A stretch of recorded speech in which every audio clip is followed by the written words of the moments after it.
My dear friends, a very warm welcome to you, and it is a joy to have you to be with me to reflect on the Gospel for the 19th Sunday in Ordinary Time. The Gospel is taken from the readings of Luke chapter 12 verses 32 to 46, and the theme is Your treasure is where your heart is, in Luke chapter 12 verses 34. Recently, I had a conversation about how in Singapore we have been blessed to have domestic helpers to do many chores so that many working mothers will be able to manage both a professional career and a family. It is not easy to get a helper in Australia because of the high cost of labor. In spite of this, we still regrettably take our domestic helpers for granted and treat them as modern-day slaves. A parishioner shared with me, "My boss, who is very well-to-do, proudly told us that he watches closely his mates. He allows them to eat only bread and even counts the number of slices that is allotted to them. I feel so sad for this person who is so calculative and miserly. He may have a big wallet but a small heart." Our gospel for this weekend reveals to us the heart of God, who is ever full of generosity and kindness. "Do not be afraid, little flock, for it has been pleased that your Father to give you the kingdom." Luke chapter 12 verses 32. God not only gives us a treasure in His kingdom, He gives us everything we need. When we are convinced of God's largesse and kindness in giving us His wealth, even when we don't deserve it, we will truly learn to be generous and share with others what God has given us.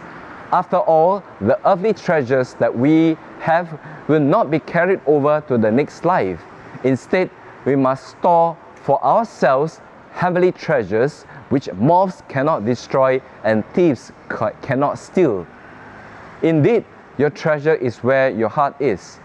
If we are kind and compassionate, we will win over many friends and strangers alike. Do we focus merely on earthly success and wealth? If we do, we will expend all our energies on earthly matters that does not bring us happiness, nor can save us when we suffer from critical illnesses. However, when we focus on God's priorities, our actions will also reflect God's priorities. When we seek what is eternal, we will have eternal rewards. We need not be enslaved by money, power, and fame and behave so miserly like that man who counted every slice of bread eaten by his domestic helpers. As we celebrate Singapore's 57th National Day, let us grow to be a more compassionate, more caring, and more generous people. This should be the treasure of our nation, a people with a big wallet and a big heart. Then we have reasons to celebrate and be proud of our country and its people. And so with that, my dear friends, I have two questions for reflections. The first is, what treasure do you hold in your heart? And the second is, whom have you shared your goods and treasures with recently? And so with that, I invite you, my dear friends, to pray together with me for protection with Mother Mary.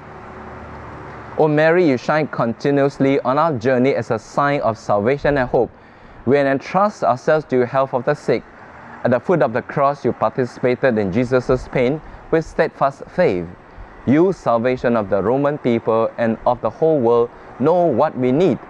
We are certain that you will provide, so that as you did at Cana of Galilee, joy and feasting might return after this moment of trial. Help us, Mother of Divine Love, to conform ourselves to the Father's will and to do what Jesus tells us. He who took on our sufferings upon Himself and bore our sorrows to bring us through the cross to the joy of the resurrection. And we seek refuge under your protection, O Holy Mother of God. Do not despise our pleas, we who are put to the test, and deliver us from every danger, O glorious and blessed Virgin. Amen. So thank you for joining me on this 19th Sunday of Ordinary Time, and may God bless you, and we wish our nation a very happy and blessed National Day. God bless all of you.